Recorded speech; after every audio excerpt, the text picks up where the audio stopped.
first day I went with my friend Eric Rossetti. I think his mother drove us into the city that day. We got there and it just seemed like there was like 100 kids skating the banks, and it was really intimidating. I mean, there was kids skating the small ledge outside, there was kids skating, you know, the handrail, the 9-stair, whatever it is, then skating the bank, people jumping over the wall, and then if you knew how it was back in the day skating the wall, there was always like a lineup of kids like, you know, waiting to go skate it, and you kind of had to like snake or like watch for cars, and it was very intense, you know, like to snake somebody, to feel like you're vibing someone, but like fuck it, like you had to like do what you had to do. And so it was an intimidating spot, but it was sick. It was rare to see a place, to go to a place and see that many kids skating in one spot, besides like a demo on Long Island or something at a shop. So that was my first memory of the banks. I don't remember if it was that first day, but I remember seeing Jeff Pang there because like everybody knew Jeff, who he was. I just remember I don't remember who he was. I don't remember his name or anything, but it was just like this little kid, this little skinny white kid with glasses, and he was doing like frontside 180 backside grabs over the wall so easy, and like everyone else was just kind of, it just looked odd. He didn't even look like a skater. He had short shorts on and a regular t-shirt. He looked like he just came from Catholic school or something.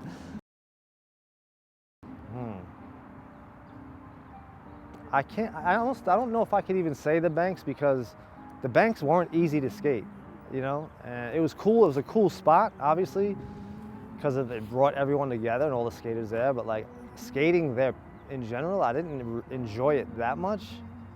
No, I did, of course I did, but I mean, it was hard to skate. Fuck, man. I'm trying to think. I wasn't that big on the Seaport. I guess I liked this one spot called Windsor Court. It was like a spot we used to meet a lot. If I came from Long Island, I'd meet Huff and Keenan and the city guys. I believe it was on 2nd Avenue around like the 20s maybe or something. It was just like a simple ledge spot. Yeah, Time Life was good. Time Life, we had some good sessions there. And then like, what was it called, CBS? With the ledge off the drop, that was cool. And then the gray marble ledges, the benches that were around, like right next to Time Life. They looked kind of better, I guess, than it was, and you never even really got to skate it, but that whole zone, skating through Time Life, that spot, CBS, that was always fun. And then like Fuji, I was never big on Fuji, although I saw a lot of footage from like Huff and Hernandez and Keenan and those guys skating. Pan Am was a dope spot for like manuals and just like the little stairs, and then there was like the 333 kind of in Midtown. There's a lot of random spots, but favorite would probably be Windsor and like Time Life, yeah.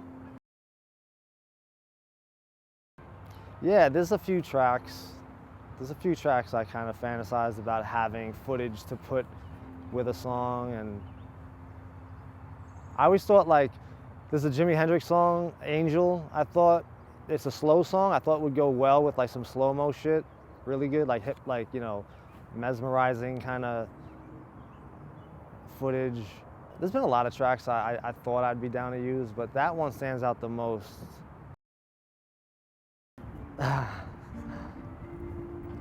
You know what, man?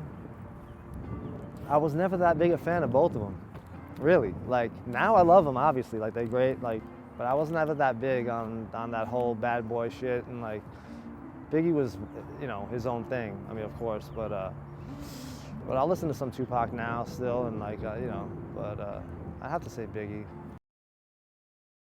Nas, yeah. Okay. All right. Shiloh, the first person I met when I went to California, when I went to visit John Lucero. We drove up to Turlock, up by Sacramento, for a castle contest, and Shiloh was there with the world guys, and I was skating flat ground outside by myself because I didn't enter the contest, and we ended up skating flat ground together, and we were teaching each other tricks. I was teaching him like pressure flips, and he was teaching me like some like switch shove it heel flips, I think, off like a little block or something or whatever. That was cool. And always loved his skating on top of that. Like, just, he was kind of like ahead of his time with the technicality of his tricks and shit like that. Like, he was much respect to Shiloh for sure. First thing that comes to mind is when I first moved to LA. He took me to his mother's house. before, like, it was kind of when I first got on World, and it was just like kind of bringing me around and like just being really cool. Just made me feel comfortable when I was uncomfortable, you know what I mean? And he was just a good dude. Always wanted to help people out and just had mad love for everybody. So, and on top of that, being an amazing skater and influential person. LeVar. Don't want to be around him back then when he was smoking weed, because he just wouldn't stop talking and he would not shut the fuck up. Josh Kalis, I don't really know Josh that well. So what comes to mind is just maybe like one day him being at my house. I get home and I was with a friend of mine. We came home from like partying or something and walk in the house, and he's just sitting on my couch with like Keenan or someone else. And then I was just kind of like, I knew Josh, like I knew who he was and shit, but like I never knew Josh. I never spoke to him, never really skated with him, but respect his skating, great skater, great, you know, he seems like a good guy. And same thing, I don't know Rob Welsh too well. We've met, great skater, you know, just, didn't they call him Woo Welsh, you know? I respect that. I guess he was a big Woo fan and all that. Rudy I love. Rudy's just like fucking straight up good dude. He's just like straight, so humble. Like ever since I can remember the first time meeting him, he's always been really nice, and just, I always thought he was like one of the best looking skaters back, you know, when he was doing his thing with Blind. And I always loved that back to 180 fakie 5-0 fakie flip at the World Park, nollie back kick flip at Burl. I always liked seeing it whenever I go to Girl and skate the park. I'd pick up some product and see him there because he was doing the Royal thing, and you know, I was always good to see him and chat for a bit. Tony, he's like my man, that's my man. Tony's like another great guy, good dude. Just spent a lot of time in LA going out together with our crew of guys and skating together, going out together, partying, all that. Like he was just a nice dude, you know? Ah, man. Wow.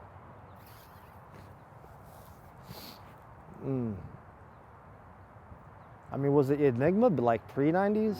The green and tan Enigma? Something like that, maybe? Like, I really like Kareem's shoe from Action. His I don't know what it's called, but it was a black with a yellow sole and a navy. Maybe if you could redo that shoe, but just, you know, shrink it a bit in all areas. But other than that, there's not much I remember I was that into. Definitely Adidas Campus suede, all black, had to be all black. I've seen like a few all blue suedes that were lovely. And then there was a pair of Filas I loved to skate in, these tan Filas with the red and blue, kind of like their logo, their swoosh kind of thing. They were like leather. Stephen Callis wore those a lot, I remember. Probably just those, the Adidas Campus I loved, yeah. Yeah. The adoption board. First chocolate board, yeah. This was great. I love this graphic. I believe I do have one of these, yeah. It's just a great board. It's great to have a board with me and Keenan on it for obvious reasons. And then just like the idea behind the graphic when I got on, having the same one as Keenan when he got on, it was like a really sick idea. I just loved it from day one. I had to tell Rodney because that was when these guys were already kind of down for me to move over there. And then I only had to tell Rodney because he was the only person that I spoke to when I went to World. Every time I went to World, I'd sit down with him and we'd chat. And like, I owed it to him, of all people, to like, he's the only person I could let know because Nadas was gone. And that was hard because I was in New York at the time. Yeah, I had to tell him over the phone. And then at that point, he was trying to tell me that, you know, you could have a big part of 101 and this and that. And I was like, you know what, I don't really want that kind of like pressure or responsibility, you know? Like, I just want to skate and not worry about like the company, and I'd rather have someone else do that. He tried to talk me out of it, but I knew where I wanted to be. Oh, Keenan's, huh? I feel like I haven't seen this one in a long time.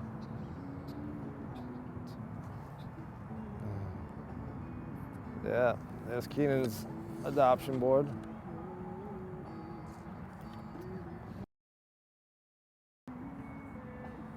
Like a sign or something? I mean, yeah, but this wasn't his first chocolate board. It was? Okay. I mean, it makes sense. My first and his. But yeah. Yeah, this one I haven't seen in a long time. Yeah, this is cool. And I don't have, right? Yeah, They didn't give me the same top graphic, yeah. Yeah, so flat. Ah, flashbacks.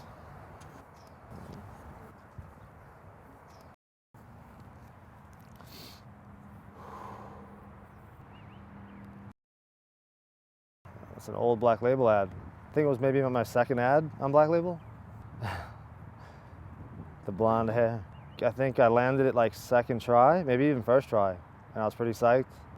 The jeans look horrible. Huntington High, I mean, we skated there all the time.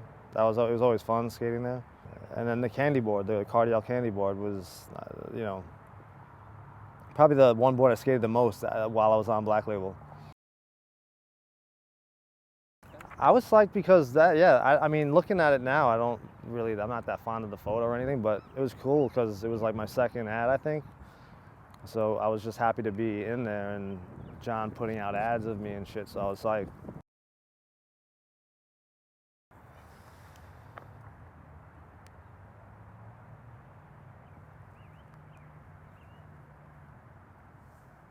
I mean, I remember all of this. I mean, who's that? Matt Schnur, yeah. Schnur switch heel, back tail at EMB. That was really sick. That was pretty sick. Yeah, I remember when that dropped.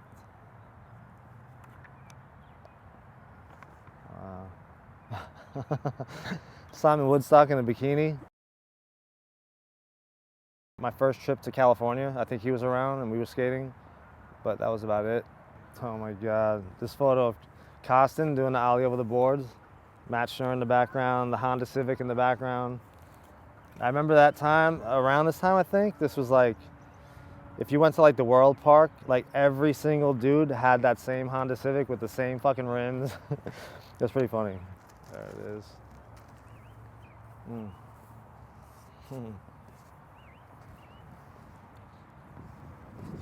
Yep, it's the candy board, Cardiel. This reminds me of like a period of time when I lived in Huntington Beach, when I kind of first moved out there.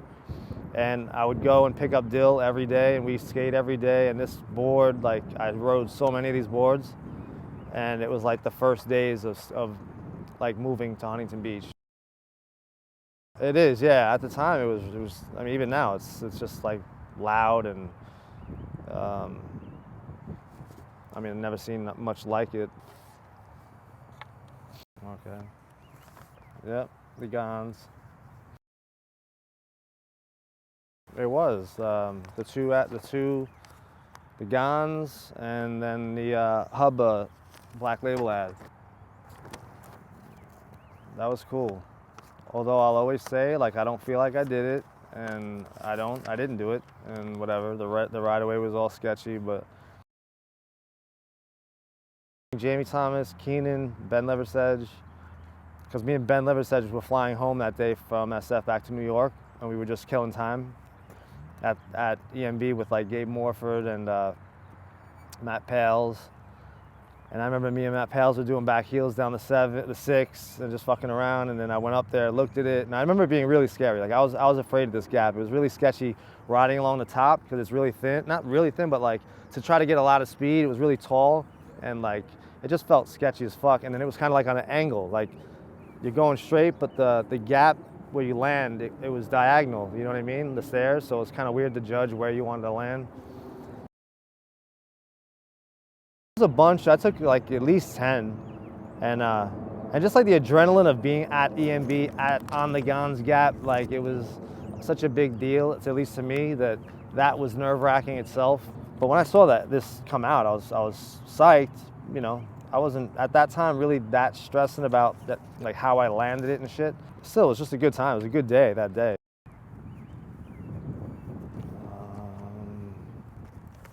Oh, Snuff. Okay. What was Lick? Was Lick like East Coast? Oh, it was. Okay. I don't remember all of them, how many they used, but some of them that they threw the sticker on. It's been a while. I haven't like sat through the video, even though it's only fucking like 2 minutes anyway.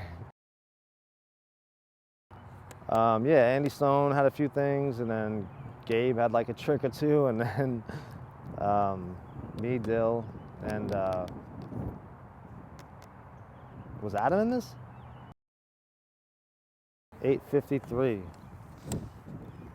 Guys are putting out 8-minute 53 video parts like left and right nowadays. This is a full video.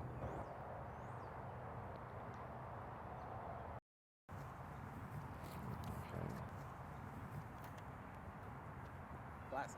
Yeah. I just watched Henry's part. Sorry, Tim, but I just watched Henry's part yesterday.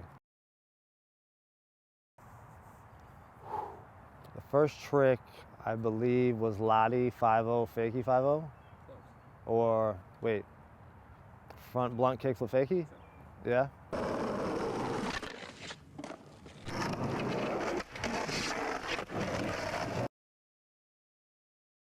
Totally, yeah, the fakie heel flip. I don't even know what you call that thing.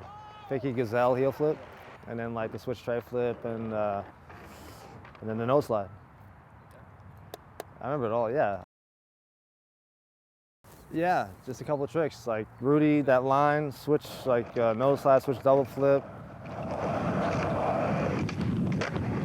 But yeah, man, I just watched this the other day, and like Henry's insane in this video. It's crazy. I was looking at the tricks that he was doing, like the last few tricks. One was like the fakie 5-0 half cab 5-0 grind, and then like 5-0 grind back 70 fakie nose grind. I mean, that's pretty crazy to be doing that long ago, you know? And like, I only started seeing that shit being done kind of recently again. Like, and the gap between him doing it then and people doing it now, like someone like Mark Johnson doing tricks like that now, that's like a long time ago, you know? Nobody even tried to fuck with that kind of stuff. I heard, yeah, that's cool. That's awesome, yeah, it's great to hear. And I take nothing away from Tim as well. Tim had an amazing part, fucking destroyed double-sided curves at Venice or Santa Monica. Hey, give me the background before you end it. Just to get it, that's how it all got started. Compulsive in the area of life, cause we beings to be adored by all. Not the right call from the outside, you know the devil. I have $1 million in the bank and it's all mine. Well, I was more into the hip hop, so I liked UMC's, you know, although that song, the Henry song, went so well with the skating, so it was amazing, but I wasn't that big into that type of music, but perfect for Henry, yeah. And then UMC's blew it, and they tried to go all Shaolin and hardcore, which they weren't, just because Wu-Tang came out, and they were from fucking Staten Island as well as UMC's, but, so they blew that, but, anyway. That UMC's track from that album, whatever it was, I forget, Fruits of Nature, I think it was called, and that reminds me of like Huff. He put me onto that album and like the UMC's way back in the day.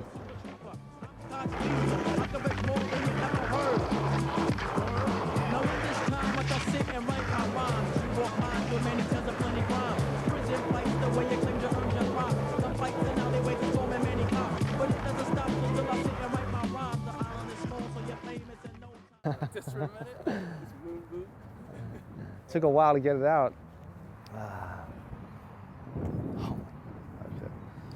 All right.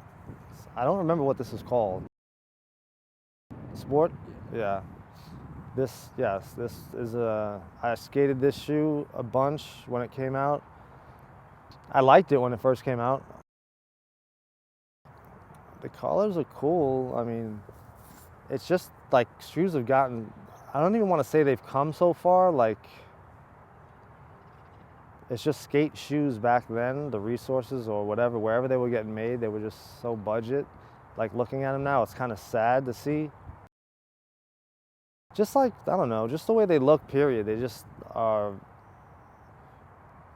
I don't know, they look like on a lower scale.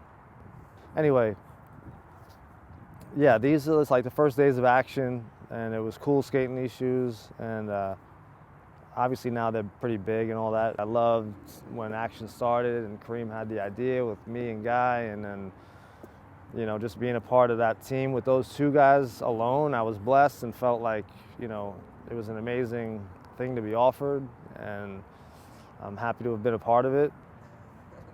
It's a crazy big shoe. All right, one of my favorite 101 graphics, the Gravediggaz 101.